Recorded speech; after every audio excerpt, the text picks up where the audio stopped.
এক পেৰ মাকে নামৰ পৰিণতি হলগৈ কি দিল্লীৰ স্বাধীনতা দিৱসত কিয় নাথাকিব অসমৰ স্বেচ্ছাসেৱক কনিষ্ঠক বঞ্চিত কৰি দিল্লীত সভা শুৱনি কৰিব কোনে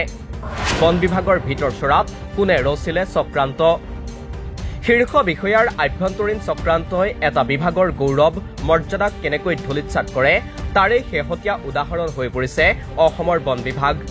বন বিভাগত চলা জ্যেষ্ঠ বিষয়াৰ চক্ৰান্তৰ বাবেই এইবাৰ নতুন দিল্লীৰ স্বাধীনতা দিৱসৰ কাৰ্যসূচীত উপস্থিত থকাৰ পৰা ব্যৰ্থ হ'ব অসমৰ 10 গৰাকী স্বেচ্ছাসেৱক এয়া বিগত 24 জুনত কেন্দ্ৰীয় চৰকাৰৰ বন বিভাগৰ সঞ্চালক প্ৰধানে সকলো ৰাজ্যৰ মুখ্য সচিবলৈ প্ৰেৰণ কৰা পত্ৰ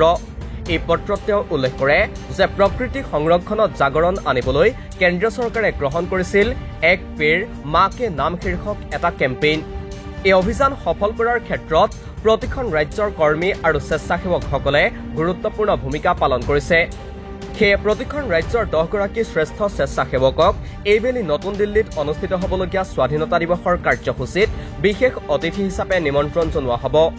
লালকিল্লাত অনুষ্ঠিত হ'বলগীয়া স্বাধীনতা দিৱসৰ কাৰ্যসূচীত বিশেষ অতিথি হিচাপে নিমন্ত্ৰণ দিবলৈ ৰাজ্যৰ মুখ্য সচিবলৈ কেন্দ্ৰৰ তৰফৰ পৰা এই পত্ৰ প্ৰেৰণ কৰা হৈছিল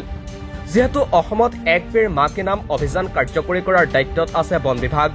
সেয়ে 10 গৰাকী স্বেচ্ছাসেৱক নিৰ্বাচন কৰাৰ দায়িত্ব দিলে বন বিভাগৰ প্ৰধান মুখ্য বন সংৰক্ষকক সেইমৰ্মে 2025 চনৰ 25 জুনত প্ৰধান মুখ্য বন সংৰক্ষকে অসমৰ ডিএফঅ সকললৈ পত্ৰ লিখি নিজ নিজ অঞ্চলৰ নিৰ্বাচিত কৰ্মী আৰু স্বেচ্ছাসেৱকসকলৰ নাম প্ৰেৰণ কৰিবলৈ নিৰ্দেশ দিয়ে তাৰ পাছত ডিএফঅয়ে নিজ নিজ অঞ্চলৰ এক পেৰ মাকে নাম অভিযানৰ নিৰ্বাচিত কৰ্মী আৰু স্বেচ্ছাসেৱকসকলৰ নাম প্ৰধান মুখ্য বন সংৰক্ষকৰ কাৰ্যালয়লৈ প্ৰেৰণ কৰে তাৰ পৰাই 10 গৰাকী শ্ৰেষ্ঠ কৰ্মী আৰু স্বেচ্ছাসেৱকক নিৰ্বাচন কৰি লোৱা হয় তেওঁলোকৰ নাম দিল্লী স্বাধীনতা দিৱসৰ কাৰ্যসূচীৰ বাবেও প্ৰেৰণ কৰা হয় প্ৰথম অৱস্থাত স্বেচ্ছাসেৱকসকলৰ সৈতে যাতায়াতৰ ব্যৱস্থাক লৈ যোগাযোগ কৰা হয়